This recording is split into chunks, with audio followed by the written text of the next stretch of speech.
Hey guys, this is Steve Sheehan, and this is our next installment in our HotLaps segment. We are at Indianapolis this week, and everyone knows the shape and size and how Indianapolis runs in real life. It's about the same here. The races here are always fun for us to run. We're always very focused on strategy, possibly turning it into a road course with fuel mileage. And I'm going to have Ray run the lap here. There's nothing too special about this, just some fine details that I will pinpoint for you, and let's get going here. Now, right off the bat, I'm going to tell you there's not going to be too many special things I can say about this track here. We're not doing anything weird. There's no weird lines. There's not much of a difference in real life either, because there really is one preferred groove. If you get stuck up high, you're getting past. There's really no way the outside line can really progress. You really want to stay precise. This is all about precision and finesse this week. We're going to watch Ray. Now, Brian's going to slow this down in turn 1 for us as Ray's entering turn 1, about 206 miles per hour. I'm going to slow this down in order to show you what makes this track so unique. It's this white line of paint that goes around these corners way down low. Now, it's at a place where we're entering these corners and we're either traveling over the paint with our left side tires, or we're driving on the paint with our left side tires. And depending on when and how we hit that paint, it's actually going to either help or hurt how our car rotates through the corner. If our setup's a little bit off and we're not feeling right, we can hit that paint, maybe get the car kicked sideways a little bit, help pull it a little bit to the left with the left front, and along we go. But if we hit it wrong and possibly we don't get as low as we want, we can actually really get messed up. That strip of paint is very huge, and he's going to go into turn 2, and now he's going to bring it all the way down past the white line, past the paint. It's going to rotate nice. It feels a little bit flatter to us, and he's going to come off the corner nice and fast down the back straightaway. Turn 3, about the same speed going into turn 3. This time he is also going to go past the white line. It's not like turn 1. That is the ideal way to get the car rotating, and the same for turn 4. He's going to go all the way down past the white line, and again, just like turn 2, turn 4 feels a little bit flatter for us.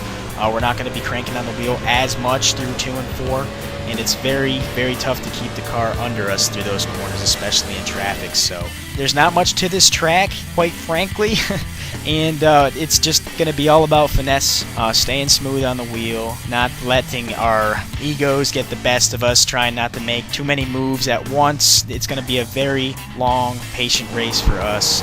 Now, one thing I do need to emphasize about this track is when we're all in a pack, and when you watch real life, you hear them talk about, and you see them fan out, and you see cars getting runs in the draft specifically, people sucking up and getting these 2 or 3 mile per hour runs. You're not going to see that here with us. If I'm behind Ray and I come off the corner a little bit faster than him, I am going to keep gaining about that much all the way down the straightaway. It's not going to increase as we go. There's not much draft, so don't look for those big 3 and 4 wides and everybody using the air to their advantage.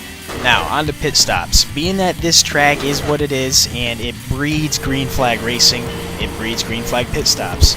Pit road here, entry and exit of pit road specifically, very, very important. Probably one of the most important things about getting around races at this track. It's going to be very important to us to get down to 55 miles per hour as fast as possible and in the shortest distance as possible. If we only need, 8 seconds of fuel, there is an excellent chance you're going to see everyone take 2 right side tires. That's it. Coming off pit road, we obviously have to stay below the grass line until the back stretch. That is a little bit touchy. We don't want to clip the grass line on exit with our right side tires because it'll snap us right around. Now, we can go about 35 laps on gas here. Our race tonight is 80 laps. Chances are, if we have a long green flag run and it looks like it's going to go green, you may see some guys pit with 34, 35 laps to go. Take, however much fuel they need, and they're done for the entire race. They're done pitting if the caution comes out even. Now, that being said, I'm a racer just like all these other guys, and if we get a caution and I have old tires at the end, I'm going to get eaten up on the restart. So that's all I got for this track, guys. I know it wasn't too much about actual hot laps, but you are going to see a very interesting race. I guarantee there will be fuel mileage, and I am counting on at least 1 green flag pit stop. I'm counting on a very long green flag run. Next week is New Hampshire. I am from the Northeast. I love New Hampshire, the way it's banked and the way the car grips on the paint, so it's going to be very interesting in 2 weeks. Make sure you tune in.